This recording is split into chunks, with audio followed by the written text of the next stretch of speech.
BA Second Sem Economics Honors, Paper 2016, Introductory Macroeconomics. Date 9 May 2020. I am going to discuss about inflation from the book Money, Banking and Public Finance by R.R. Pohl. Inflation.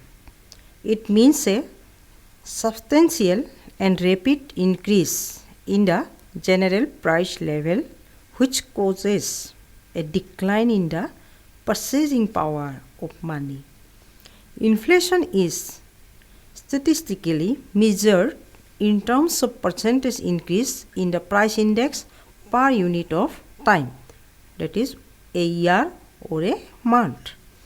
There is no generally accepted definition of inflation and different economists define it differently. Broadly, the phenomenon of inflation has been understood in three ways. Number A, in the popular sense, number B, in the Keynesian sense, and number C, in the modern sense.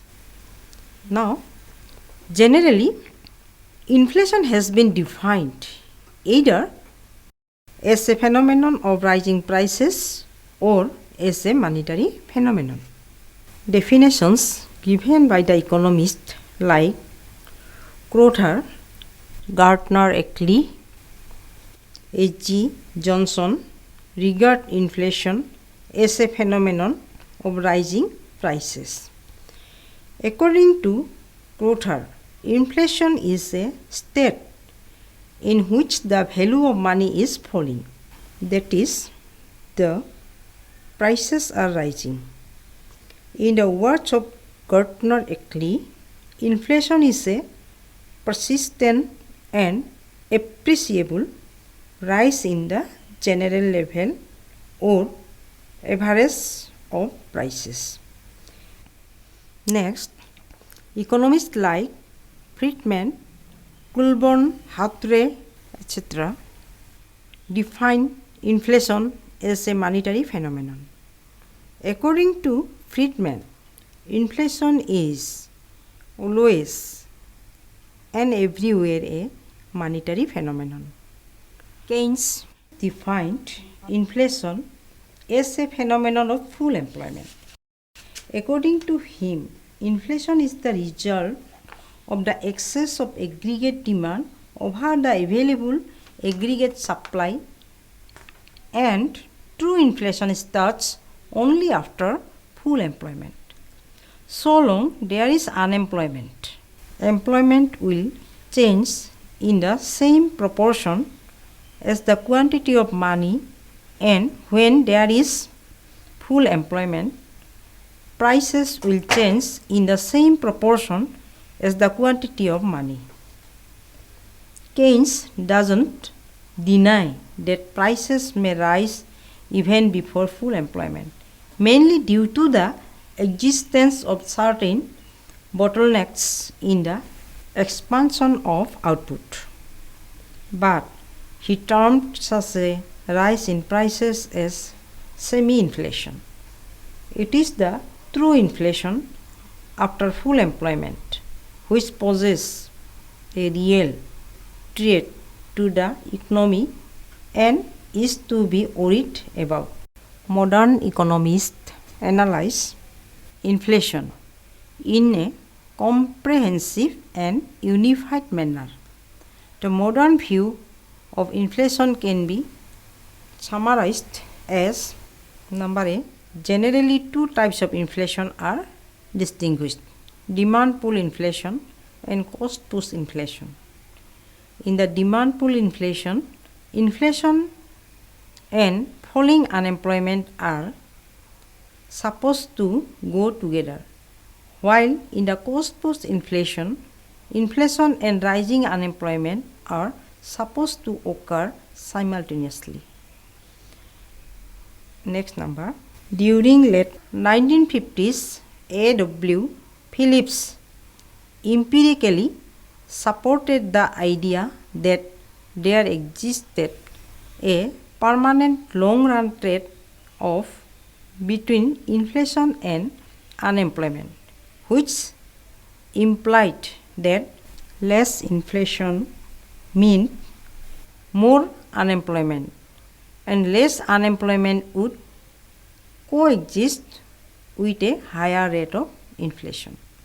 Next, in the late 1960s, the monetarists held the view that the trade-off between inflation and unemployment existed only in the short run and not in the long run.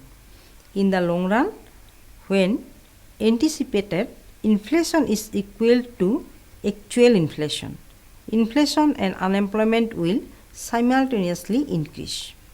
Next, the monetarists like Friedman, Phelps, etc. also combined demand pull and cost push inflation as one integrated whole.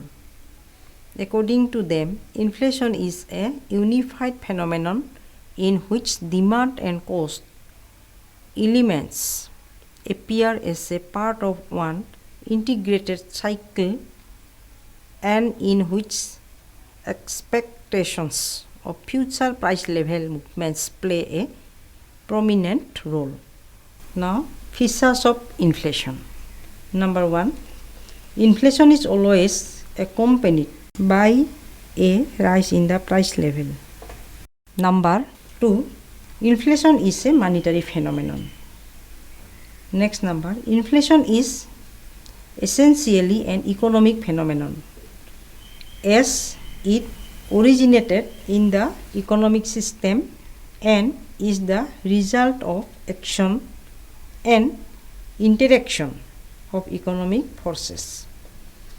Next number, inflation is a dynamic process as observed over the long period.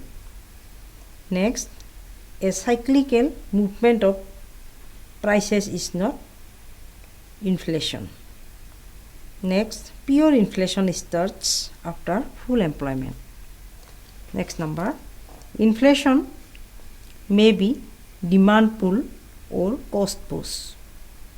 Next number, excess demand in relation to the supply of everything is the essence of inflation. Now, types of inflation on the basis of speed.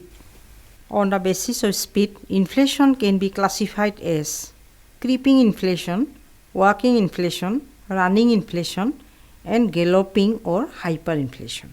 What is creeping inflation?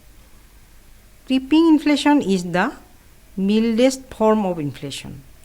It is generally regarded as conducive to economic development because it keeps the economy away from stagnation.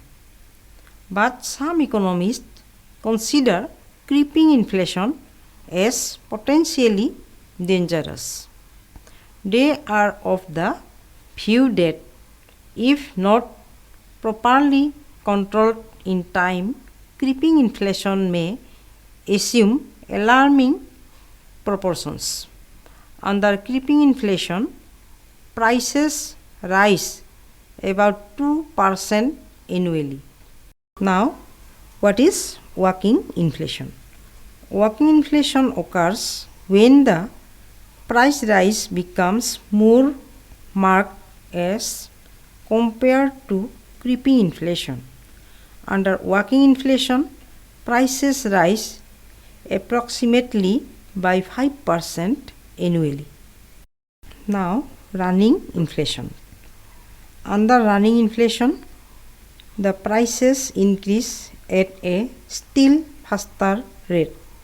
The price rise may be about 10% per annum.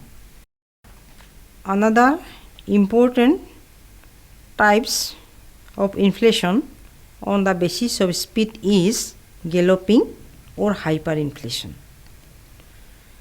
This is the last stage of inflation which starts after the level of full employment is reached. Keynes considers this type of inflation as the true inflation. Under the galloping inflation, the price rises every moment and there is no upper limit to the price rise.